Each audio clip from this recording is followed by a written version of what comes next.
الحمد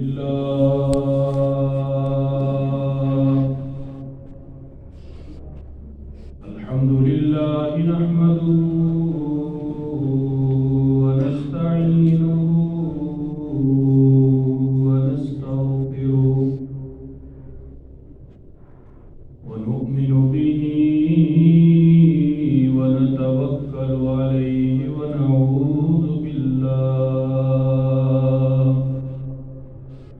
ونعوذ بالله من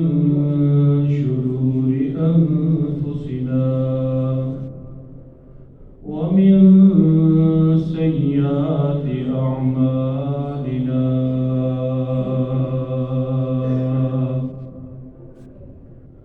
من يهده الله فلا مضل له ومن يضلله فلا هادي له ونشهد أن لا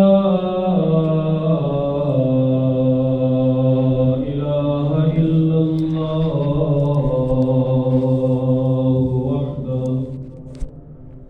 وحده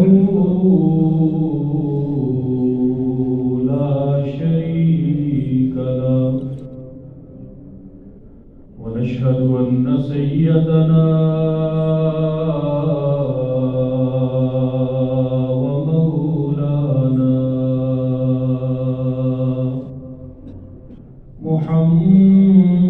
محمدا عبده ورسوله صلى الله تبارك وتعالى عليه وعلى آله وعلى آله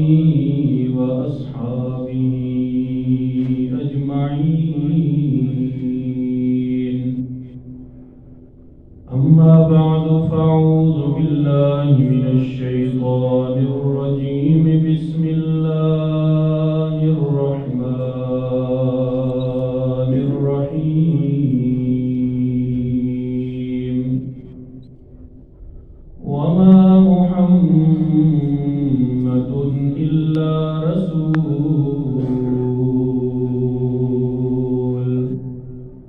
قد خلت من قبله الرسل وقال النبي صلى الله تبارك وتعالى عليه وسلم يا معاذ إنك عسى ألا تلقاني بعد عامي هذا صدق الله مولانا العظيم وصدق رسوله النبي الكريم أما بعد واجب الاحترام حضرات حاضرین و سامعین اور میرے محترم بھائیوں دوستوں اور بزرگوں، ربیع الاول کا مہینہ گزر رہا ہے اور ربیع الاول کے مہینے کی ابتدا میں میں نے آپ حضرات کے سامنے ربیع الاول کی حضور سے 4 نسبتیں بیان کی تھیں۔ پہلی نسبت کہ ربیع الاول کا مہینہ رحمت العالم صلی اللہ علیہ وسلم کی اس دنیا میں تشریف آوری کا مہینہ ہے، اور ربیع الاول کا مہینہ ہی ایک روایت کے مطابق بعثت رسول اور نبی کریم صلی اللہ علیہ وسلم کی نبوت کا مہینہ ہے، اور یہی مہینہ آپ صلی اللہ علیہ وسلم کی ہجرت کا مہینہ بھی ہے، اور یہی مہینہ آپ صلی اللہ علیہ وسلم کی رحلت اور اس دنیا سے تشریف لے جانے کا مہینہ بھی ہے۔ پہلے 3 عنوانات پہ قدر اختصار کے ساتھ آپ کے سامنے بات عرض کی جا چکی ہے۔ آپ صلی اللہ علیہ وسلم کی رحلت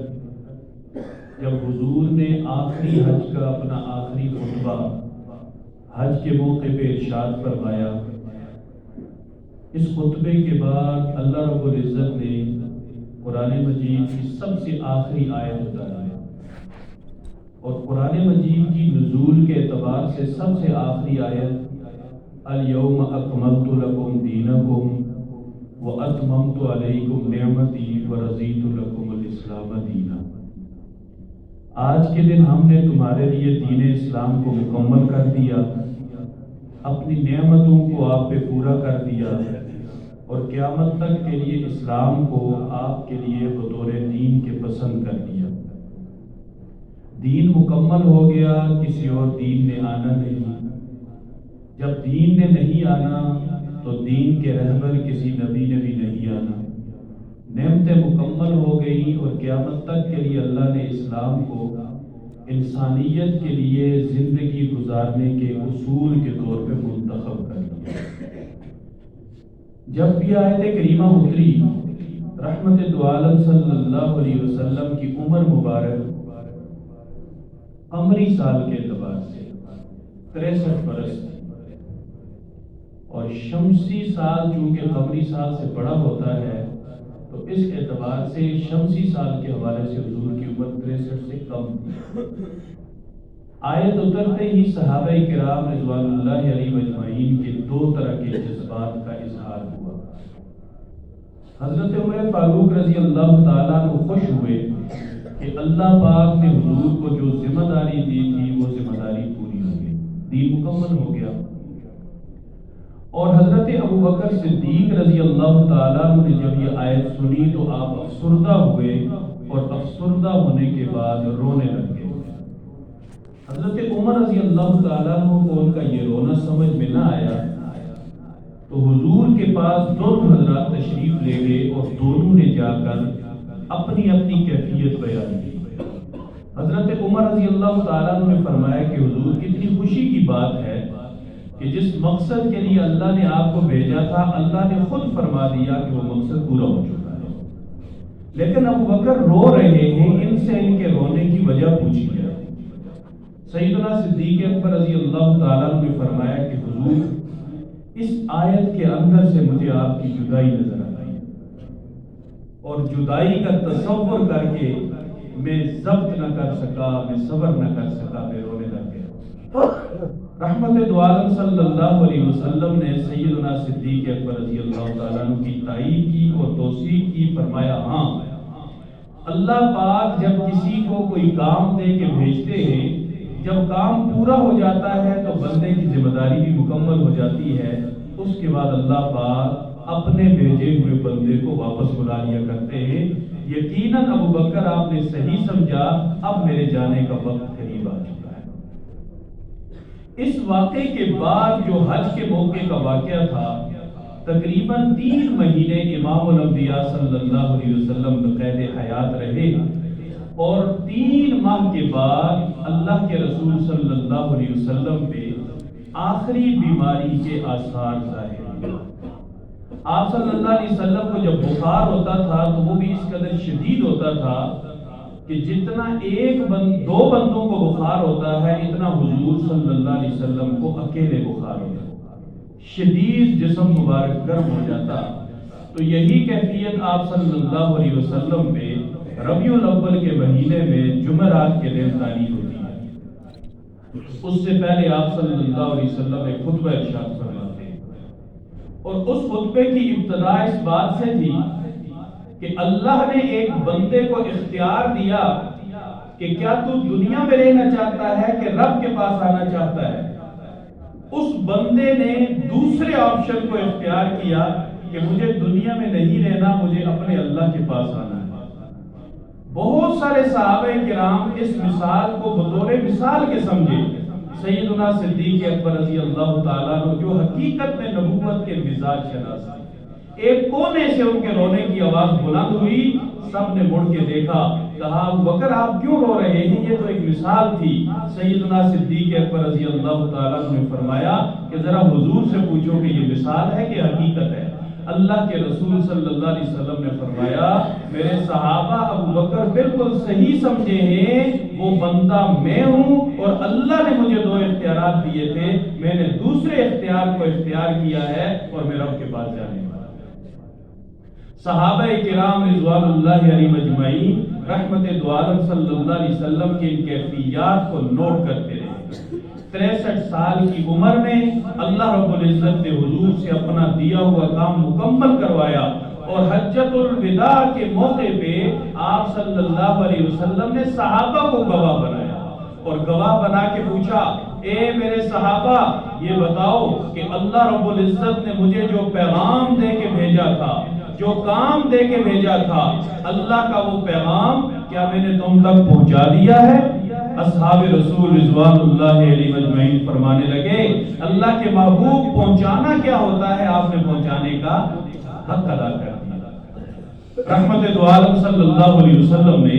آسمان کی طرف انگلی اٹھائی اور کیا کہا، اللہم اشہد اللہم اشہد اللہم اشہد، اے میرے اللہ گواہ رہنا، آپ بھی میرے کام کی تکمیل کے گواہ رہنا، کیونکہ میرے صحابہ نے میرے کام کی تکمیل کی گواہی دے دی۔ پتہ چلا نبوت کے اس بات کے اولین گواہ جو ہیں وہ میرے آقا کے صحابہ ہیں۔ نبوت کی تصدیق کرنے والے بھی میرے نبی کے صحابہ ہیں، نبوت کے کام کی تکمیل کی تائید کرنے والے بھی میرے نبی کے صحابہ ہیں۔ صحابہ کرام میں سے کسی ایک کو بھی درمیان سے نکال دیا جائے، دین کی عمارت نہ مکمل ہو سکتی ہے نہ قائم رہ سکتی ہے۔ اصحاب رسول کا وجود اور اصحاب رسول سے عقیدت دین اسلام کے لیے ایسے ہی ضروری ہے جیسے رب کے قرآن سے اور نبی کے فرمان سے عقیدت اور محبت ضروری ہے۔ اللہ کا یہ قرآن ہے، یہ ہمیں کس نے بتایا؟ صحابہ نے۔ حضور نے فرمایا کہ یہ رب کا قرآن ہے، تائید اور تصدیق کس نے کی؟ صحابہ نے۔ اگر صحابہ کو درمیان سے نکال دیا جائے تو قرآن کو ہم قرآن ثابت نہیں کر سکتے۔ حضور کی احادیث پہ ہم دل و جان سے قربان ہوتے ہیں، لیکن یہ حدیث ہے، اس کی جب تک گواہی نبی کے صحابہ نہ دیں اس وقت تک حدیث کی تصدیق ہی نہیں ہو سکتی۔ صحابہ معیار حق ہے، صحابہ حق کی پہچان ہے، صحابہ نبی کے رفقا ہے، صحابہ نبوت کے تائید کو نندا ہے اور نبی کے کام پہ آخری مور تصدیق کی اللہ نے جن شخصیات سے لگوائی ان شخصیات کو حضور کے صحابہ کہا۔ آپ صلی اللہ علیہ وسلم پہ جمعرات کے دن جب بخار کی کیفیت طاری ہوئی، آپ صلی اللہ علیہ وسلم نے عشاء کی نماز کے وقت پوچھا کہ کیا صحابہ نے نماز پڑھ لی ہے؟ آپ کو بتایا گیا کہ حضور آپ کی انتظار میں، پھر بے ہوشی طاری ہوئی۔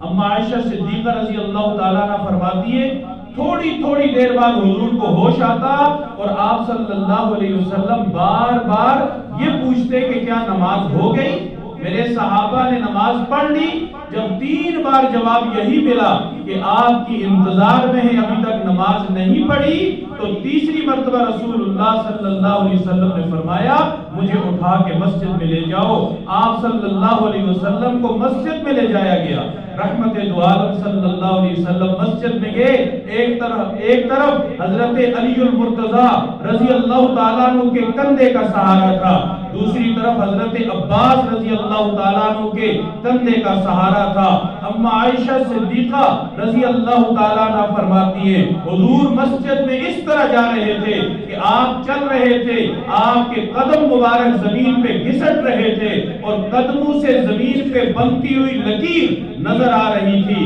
لیکن آپ صلی اللہ علیہ وسلم مسجد میں پہنچے۔ اس سے آپ صلی اللہ علیہ وسلم نے نماز کی اہمیت بتائی ہے کہ نماز اس قدر اہم ہے کہ اللہ کا پیغمبر، اللہ کا نبی جس کے لیے اللہ نے ساری کائنات کو بنایا ہے، آپ صلی اللہ علیہ وسلم کے دل میں نماز کا اتنا شوق ہے اور اللہ رب العزت کے حکم کو پورا کرنے کا اتنا ذوق ہے کہ بیماری کی شدت میں آپ بے ہوش ہو رہے ہیں لیکن بار بار اللہ کے رسول کا دھیان مسجد کی طرف ہے اور نماز کی طرف ہے۔ اللہ والوں کی پہچان یہی ہے کہ وہ جتنی بھی شدت تکلیف اور سختی میں ہو کبھی ان کے دل سے نماز کی اہمیت نہیں جاتی۔ آج بہت سارے لوگ اپنے آپ کو اللہ والا کہتے ہیں لیکن زندگی بھر کبھی نماز کے قریب نہیں جاتے۔ مجھے کسی نے کہا کہ میں کسی جگہ پہ گیا، وہاں ایک مزار تھا، اندر مسجد تھی، ہم نماز پڑھ کے باہر نکلے، بہت سارے لوگ چرس کے نشے میں دھت بیٹھے ہوئے تھے، ایک جماعت تھی۔ ہم نے کہا بھائی تم یہاں بیٹھے ہوئے ہو مسجد کے باہر، اندر جا کے نماز کیوں نہیں پڑھتے ہو؟ کہنے لگے جاؤ جاؤ، یہ نمازیں تمہارے لیے ہیں، یہ جسمانی نمازیں تمہارے لیے ہیں، ہماری نماز روحانی ہے، ہم روح کی نماز پڑھتے ہیں جو کسی کو نظر نہیں آتی۔ شیطان نے لوگوں کو اللہ سے دور کرنے کے ایسے ایسے بہانے ترشوائے ہیں کہ وہ لوگ غفلت کے اندر پڑے ہوئے ہیں۔ رحمت دو عالم صلی اللہ علیہ وسلم نے دنیا سے پردہ فرمانے سے پہلے جو آپ نے خطبہ ارشاد فرمایا، اس خطبے کے اندر سب سے پہلی بات یہ تھی جو بھی حضور کے پاس آتا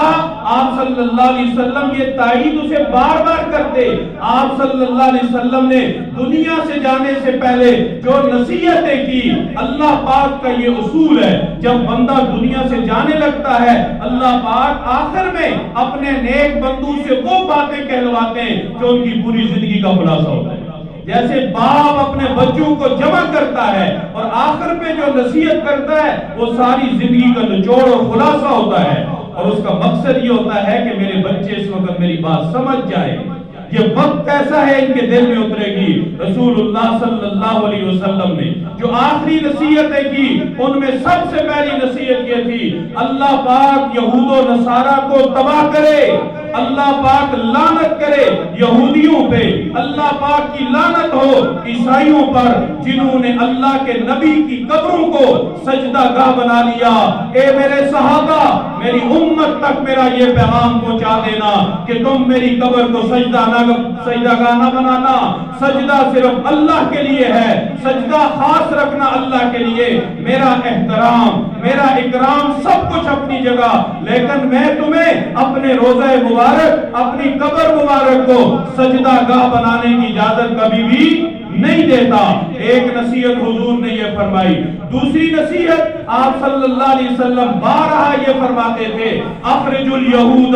والنصارى من جزیرۃ العرب، یہودیوں کو اور عیسائیوں کو جزیرہ عرب سے نکال دو۔ اللہ نے عرب کی پاک اور مقدس سرزمین اگر بنائی ہے تو صرف حضور کے لیے اور حضور کے امتیوں کے لیے بنائی ہے۔ آپ صلی اللہ علیہ وسلم کے اس فرمان عالی شان کو صحابہ کرام نے اپنی آنکھوں پہ رکھا، اپنے سر پہ جگہ دی، اور اس وقت تک مسلمان چین سے نہیں بیٹھے جب تک عرب کا سارا خطہ اللہ کے دشمنوں سے، یہودیوں سے، عیسائیوں سے، مشرکین سے پاک نہیں کر دیا۔ امت کے انحطاط کا دور شروع ہوا، امت کے زوال کا دور شروع ہوا۔ ایک اسرائیل نے آگے پورے عرب کو تگری کا ناچ نچایا۔ اللہ پاک بتانا یہ چاہتے ہیں کہ جب تم اپنے نبی کی حکم عدولی کرتے ہو اللہ پاک تمہیں ایسے بے چین کر دیتے ہیں۔ آج ہماری مسجدوں سے اسرائیل کی تباہی کی دعائیں ہو رہی ہیں، ہمارے ممبروں سے اسرائیل کی رسوائی کی دعائیں ہو رہی ہیں، بیت اللہ کے اندر دعا ہو رہی ہے، مسجد نبوی میں دعا ہو رہی ہے، لیکن اس کا اثر نہیں۔ اثر کیوں نہیں؟ صرف دعا سے کام نہیں چلتا، جب تک تدبیر نہ ہو اس وقت تک ایک آدمی شادی نہ کرے اور جا کے بیت اللہ کا غلام پکڑے اور کہے اللہ مجھے بچہ دے دے، نرینہ اولاد دے دے، ایک دن نہیں 4 دے دے، اللہ پاک اس سے کہیں گے جاؤ پہلے سبب اختیار کرو، شادی کرو گے تو سبب ہوگا اللہ پاک تمہیں اولاد دے گے۔ مسلمان عیش و عشرت میں بیٹھا ہوا اور سارا کام اللہ پہ چھوڑ کے سارے مل کے ہم دعا کریں یا اللہ اسرائیل بھی تباہ ہو جائے، امریکہ بھی تباہ ہو جائے، انڈیا بھی تباہ ہو جائے، سارے تباہ ہو جائے، لیکن ہمیں نہ ہاتھ ہلانا پڑے۔ ہم ہاتھ نہ ہلائیں، بس فرشتے آئیں کام کریں، ہمارے لیے کھیتی تیار ہو، ہم جا کے دانے ڈالیں، فصلیں اگائیں، مزے اڑائیں۔ یہ دنیا تدبیر کی ہے، یہ دنیا اسباب کی ہے۔ حضور نے دوسری نصیحت کی تھی، اخرج الیہود والنصارى من جزیرۃ العرب، یہودیوں کو اور عیسائیوں کو جزیرہ عرب سے نکال دو، ورنہ عرب بے چین رہے گا، عرب بے چین رہے گا، عجم بے چین رہے گا، عجم بے چین رہے گا۔ عالم اسلام میں چین نہیں آ سکتا، عالم اسلام میں سکون نہیں آ سکتا۔ حضور نے تیسری نصیحت آخری بیماری میں یہ ارشاد فرمائی، میرے صحابہ انصار سے اچھا سلوک کرنا، انہوں نے اپنا حق خوب ادا کیا ہے، انہوں نے اپنی ذمہ داری پوری کی ہے، انہوں نے تمہیں اپنے گھروں میں جگہ دی ہے، انہوں نے تمہارے لیے اپنے سینوں کو کھولا ہے، انہوں نے پلکیں بچھائی ہیں تمہارے لیے، ان کا تمہارے اوپر احسان ہے، اور میرا کوئی امتی کبھی بھی احسان فراموش نہیں ہو سکتا۔ اس لیے جتنے بھی باہر کے لوگ ہیں، انصار کو عزت دینا، انصار کو احترام دینا، انصار کو مقام دینا۔ چوتھی نصیحت کی، میرے صحابہ کسی کا حق نہ مارنا، حقدار کو حق ادا کر کے دنیا سے جانا، کیونکہ اللہ پاک اپنا حق تو معاف کر دیتے ہیں، لیکن اللہ رب العزت بھی بندوں کا حق معاف نہیں کرتے، بلکہ بندوں کو کہتے ہیں بندوں کے پاس جاؤ، جن کا حق ہے وہ معاف کرو۔ اور پھر حضور رحمت دو عالم صلی اللہ علیہ وسلم نے فرمایا، میرے ذمہ کسی کا حق ہو تو بتاؤ، میں حق سب کے ادا کر کے جانا چاہتا ہوں، اگر کسی کا حق ہو تو آ جاؤ، میں اس کا حق ادا کرنا چاہتا ہوں۔ صفیں کھڑی تھی، صحابہ موجود تھے، سناٹا تھا، خاموشی تھی، اچانک پیچھے سے ایک ہاتھ کھڑا ہوتا ہے، اور وہ ہاتھ کھڑا کرنے والا کہتا ہے، حضور ایک حق میرا تھا، آپ کے ذمہ جو ابھی تک آپ نے ادا نہیں کیا۔ صحابہ کرام پہ کب کبھی تالی ہو جاتی ہے، او میرے اللہ یہ کیا ہوا، یہ کون ہے؟ دیکھتے ہی دیکھتے صفوں کے اندر سے ایک صحابی رسول نکلتے ہیں، جن کا نام حضرت عکاشہ بن محصن رضی اللہ تعالیٰ عنہ ہے۔ قریب آتے ہیں، اللہ کے رسول نے پوچھا، عکاشہ تیرا کون سا حق ہے جو رحمت دو عالم صلی اللہ علیہ وسلم کی ذمہ ہے؟ عکاشہ بن محصن فرمانے لگے، حضور صفیں کھڑی تھی، آپ صفیں سیدھی فرما رہے تھے، آپ کے ہاتھ میں چھڑی تھی، آپ نے وہ چھڑی میرے پیٹ کے اندر چبوئی تھی، جس سے مجھے بڑی تکلیف ہوئی تھی، میں وہ بدلہ لینا چاہتا ہوں۔ حضور نے فرمایا، آؤ میں بدلے کے لیے حاضر ہوں۔ عکاشہ کہتے نہیں، جب آپ نے چھڑی چبوئی تھی میرا پیٹ ننگا تھا، میرے ننگے بدن پہ چھڑی لگی تھی، اللہ کے رسول صلی اللہ علیہ وسلم نے اپنے بدن مبارک سے کپڑے ہٹا دیے، حضرت عمر آگے بڑھے، دیگر صحابہ آگے بڑھے، او اللہ کے بندے ہم سے بدلہ لے لے، ہماری جان لے لے، لیکن تو کیا کرنے جا رہا ہے؟ عکاشہ بن محصن آگے بڑھتے جا رہے ہیں، حضور کے بدن مبارک سے کپڑا ہٹ رہا ہے، جب کپڑا ہٹ گیا عکاشہ بن محصن حضور سے لپٹ گئے، کبھی آپ کی کمر مبارک کو چومتے ہیں، کبھی مہر نبوت کو چومتے ہیں، کبھی سینے کو چومتے ہیں، کبھی ہاتھوں کو چومتے ہیں، کبھی پیٹ کو چومتے ہیں، اور فرماتے ہیں، حضور میرے ماں باپ آپ پہ قربان ہو جائیں، بھلا آپ کا کوئی صحابی آپ سے بدلہ لینے کا سوچ سکتا ہے؟ زندگی بھر میری ایک خواہش تھی، مجھے موقع نہیں ملتا تھا، آپ کا بدن ہو، میرے ہونٹ ہو، درمیان میں کپڑا بھی حائل نہ ہو، میں یہ چاہتا تھا کہ ایک تو مجھے یہ سعادت مل جائے، اور آج میری دوسری سعادت بھی یہ ہے، میں یہ چاہتا ہوں حضور آپ کے بدن مبارک کو بوسہ دینے والا، کپڑے کے بغیر آپ کے بدن مبارک کو چھونے والا، آپ کے اور میرے نام اعمال میں جو نام لکھا ہو، اللہ کے ہاں جو نام پیش کیا جائے وہ نام عکاشہ بن محصن کا ہو اور لکھا ہو، اس کے بعد حضور کے بدن مبارک کو کسی نے نہیں چھوا۔ میں تو یہ چاہتا تھا۔ امام الانبیاء صلی اللہ علیہ وسلم خوش ہوئے، صحابہ نے سکون کا سانس لیا، اور حضور نے فرمایا میں نے سب کا حق ادا کر دیا ہے، میرے ذمہ کسی کا کوئی حق نہیں ہے، میں حق ادا کرنے والا ہوں، لیکن اللہ ایک بات کا اعتراف کرتا ہوں، مجھ پہ جس نے جتنا احسان کیا میں نے بڑھ چڑھ کے بدلہ دے دیا، لیکن میرا ایک دوست ہے، میرا ایک محبوب ہے، میرا ایک پیارا ہے جس کا نام ابوبکر صدیق ہے، اللہ اس کے حق ادا میں نہیں کر سکا، ربا تو جانے اور تیرا ابوبکر جانے، میری طرف سے میرے ابوبکر کا حق تو ہی ادا کر دے۔ قیامت کا دن ہوگا،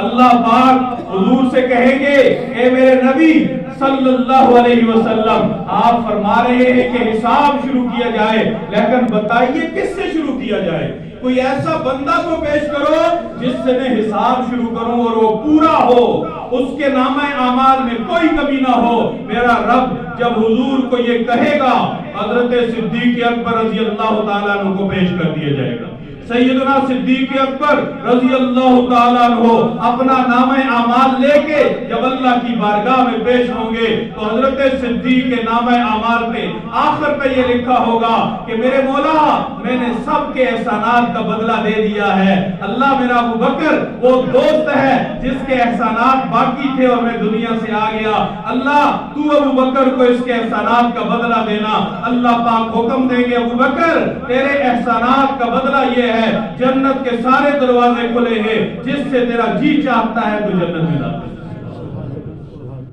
آپ صلی اللہ علیہ وسلم نے ایک نصیحت یہ کی کہ سارے دروازے جو مسجد نبوی میں کھلتے ہیں سب کو بند کر دیا جائے، ایک دروازہ جو ابو بکر صدیق رضی اللہ تعالیٰ عنہ کا ہے وہ دروازہ بند نہیں ہوگا،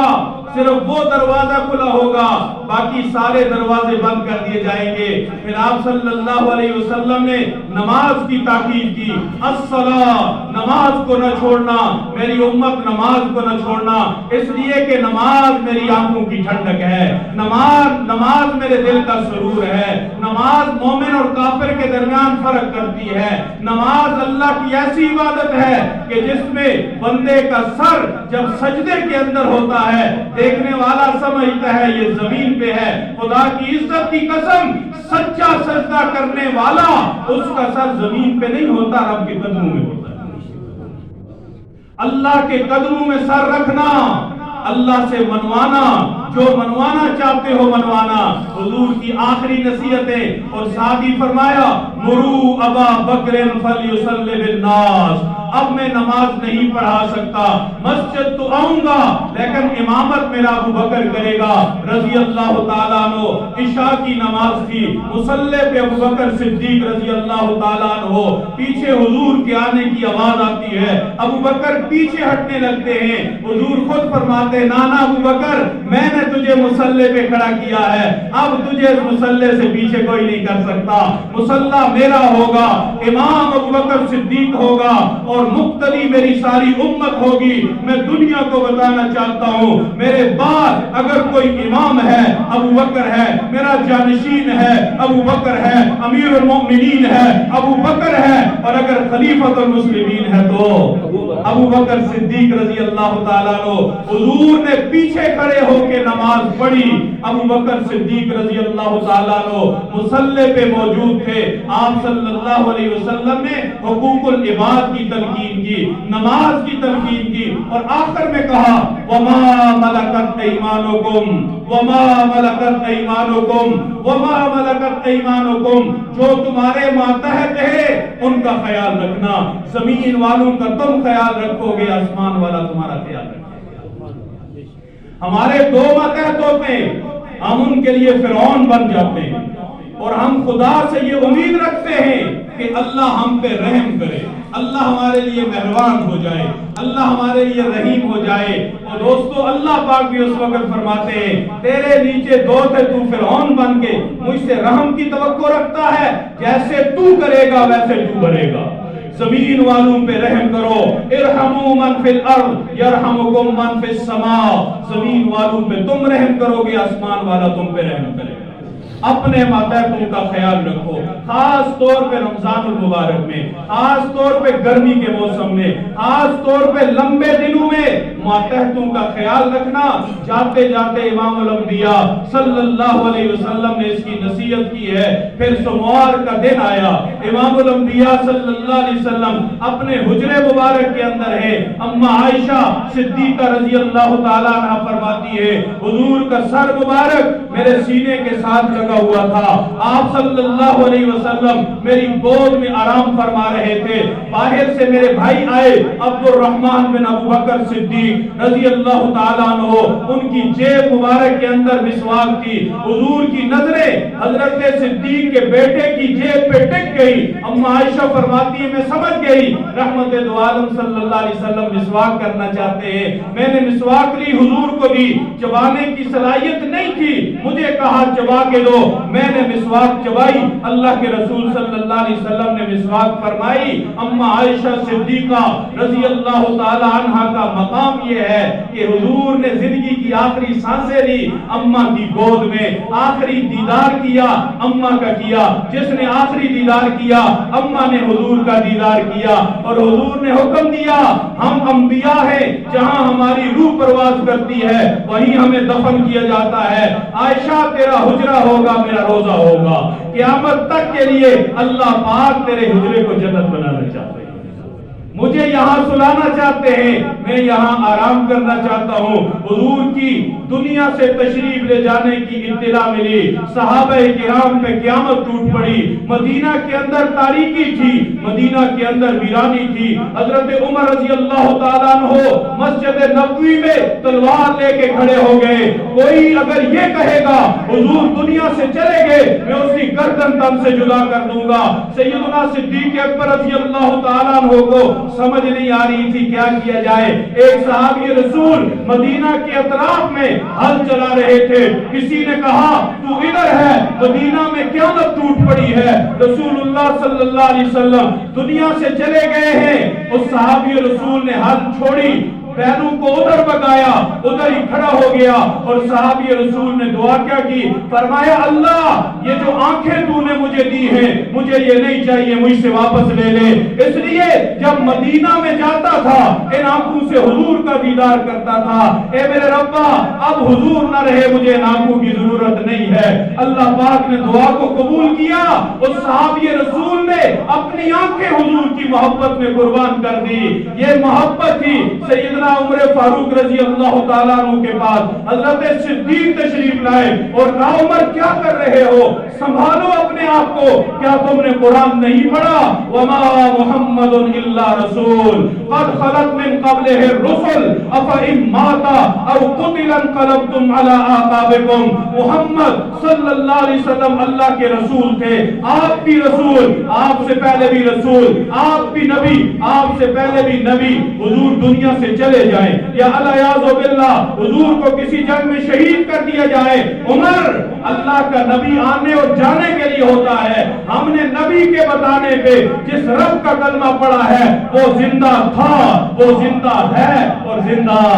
رہے گا، رب زندہ ہے، دین زندہ ہے، میری اور تمہاری ضرورت ہے دین کو۔ حضرت عمر فرماتے خدا کی قسم مجھے یوں لگا کہ جیسے قرآن کی آیت ابھی اتر رہی ہے، ابھی یہ اتری ہے، میرے دل کو سکون ہو گیا، رحمت دو عالم صلی اللہ علیہ وسلم ربیع الاول کے مہینے میں اس دنیا سے تشریف لے گئے، لیکن میرے اور آپ کے لیے نماز کا پیغام چھوڑ کے گئے، عقیدت مصطفیٰ کا تعلق نماز سے ہے، حضور پردہ فرما گئے، حضور کی پسندیدہ نماز موجود ہے، حضور پردہ فرما گئے، حضور کے پسندیدہ حقوق العباد موجود ہیں، حضور پردہ فرما گئے، لیکن جزیرۃ العرب یہودیوں اور عیسائیوں سے بھرا ہوا ہے، امام الانبیاء صلی اللہ علیہ وسلم تو دنیا سے چلے گئے، لیکن ہمارے ماتحت ہمارے نوکر اس دنیا میں موجود ہیں، ہم نے اپنے نبی کی آنکھوں کو ٹھنڈا کرنا ہے، اپنے نبی کے دل کو سکون پہنچانا ہے، اپنے نبی کی قبر روضہ مبارک کو